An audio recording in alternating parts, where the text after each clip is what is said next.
नमस्ते दोस्तों, आज हम बात करने वाले हैं गुरु द्रोणाचार्य के बारे में। गुरु द्रोणाचार्य महर्षि भारद्वाज के पुत्र तथा देवताओं के गुरु बृहस्पति के अवतार थे। वह एक उत्कृष्ट गुरु, उच्च कोटि के रणनीतिकार तो थे ही, परंतु साथ ही साथ वह एक प्रखर योद्धा भी थे। कुरु प्रदेश में पांडु के पुत्रों तथा धृतराष्ट्र के वह गुरु थे। महाभारत युद्ध के समय वे कौरव पक्ष के सेनापति थे।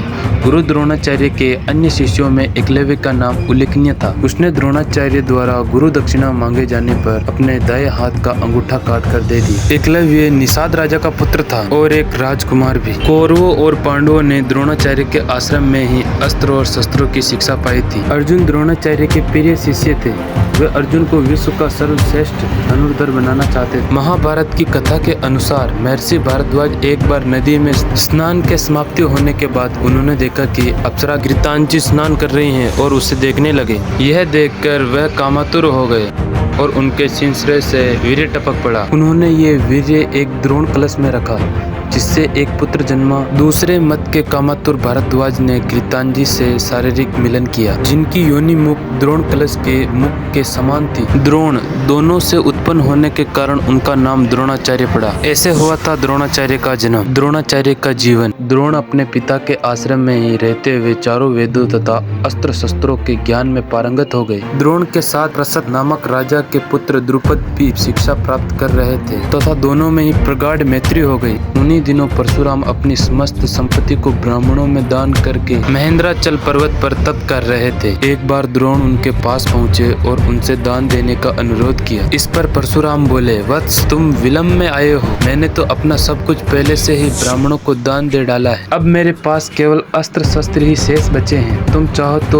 उन्हें दान में ले सकते हो। द्रोण यही तो चाहते थे। उन्होंने कहा, हे गुरुदेव, आपके अस्त्र शस्त्र प्राप्त करके मुझे अत्यधिक प्रसन्नता होगी, किंतु आप मुझे इन अस्त्र शस्त्रों की शिक्षा दीक्षा देनी होगी तथा विधि विधान भी बताना होगा। इस प्रकार परशुराम के शिष्य बनकर द्रोण अस्त्र शस्त्रादि सहित समस्त विद्याओं के अभूतपूर्व ज्ञात हो गए। शिक्षा प्राप्त करने के पश्चात द्रोण का विवाह कृपाचार्य की बहन कृपि के साथ हो गया। कृपि से उनका एक पुत्र हुआ। महाभारत का वह महत्वपूर्ण पात्र बना, जिसका नाम अश्वत्थामा था। द्रोणाचार्य ब्रह्मास्त्र का प्रयोग करना जानते थे, जिसके प्रयोग करने की विधि उन्होंने अपने पुत्र अश्वत्थामा को भी सिखाई। द्रोणाचार्य का प्रारंभिक जीवन गरीबी में कटा। उन्होंने अपने सहपाठी द्रुपद से सहायता मांगी, जो उन्हें नहीं मिल सकी। एक बार वन में भ्रमण करते हुए गेंद कुएं में गिर गई। इसे देखकर द्रोणाचार्य ने अपने धनुर्विद्या की कुशलता से उसको बाहर निकाल लिया। इस अद्भुत प्रयोग के विषय में तथा द्रोण के समस्त विषयों में प्रकांड पंडित होने के विषय में ज्ञात होने पर भीष्म पिता ने उसे राजकुमारों की उच्च शिक्षा के नियुक्त कर राज आश्रम में ले लिया और वे द्रोणाचार्य के नाम से विख्यात हुए। जब महाभारत का युद्ध तय हुआ तो द्रोण ने अपने पुत्र अश्वत्थामा समेत कौरव सेना का साथ दिया। युद्ध की शुरुआत में वे एक मुख्य भूमिका में थे। युद्ध के 11वें दिन के बाद भीष्म पितामह को अर्जुन के बाणों की सारस्या पर लेटने के बाद दुर्योधन ने कर्ण के कहने पर द्रोण को कौरव सेना का प्रधान सेनापति चुना। सेनापति बनते ही दुर्योधन और शकुनी द्रोण से कहते हैं कि युधिष्ठिर को बंदी बना लेंगे तो युद्ध समाप्त हो जाएगा।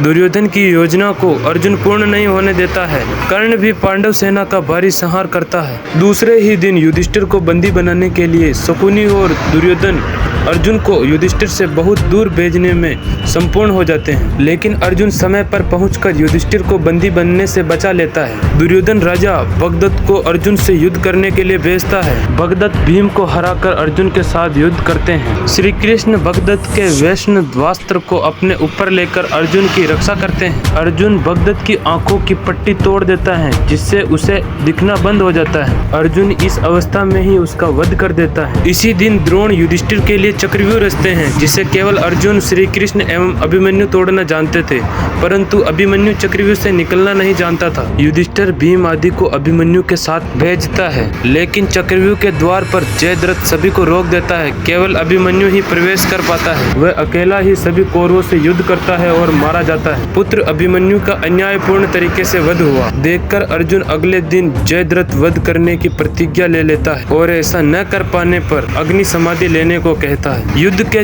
14वें दिन अर्जुन की अग्नि समाधि की बात सुनकर द्रोण कौरवों के साथ मिलकर जयद्रथ को बचाने की योजना बनाते हैं। द्रोण जयद्रथ को बचाने के लिए उसे सेना के पीछे भाग में छिपा देते हैं, लेकिन श्री कृष्ण द्वार किए गए सूर्यास्त के कारण जयद्रथ बाहर आ जाता है और अर्जुन वध कर देता है। इसी दिन द्रोण द्रुपद और विराट को मार देते हैं। युद्ध के 15वें दिन द्रोण द्वारा युद्ध में हो रही पांडवों की हार को देख श्री कृष्ण ने युधिष्ठिर को द्रोण को हराने के लिए वेद का सहारा लेने को कहा और युद्ध में ये बात फैलाने के लिए कहा कि अश्वत्थामा युद्ध में मारा गया। तब इसको अपने धर्म के विरुद्ध देखकर युधिष्ठिर इस कपट को नकारने की कोशिश करने लगे।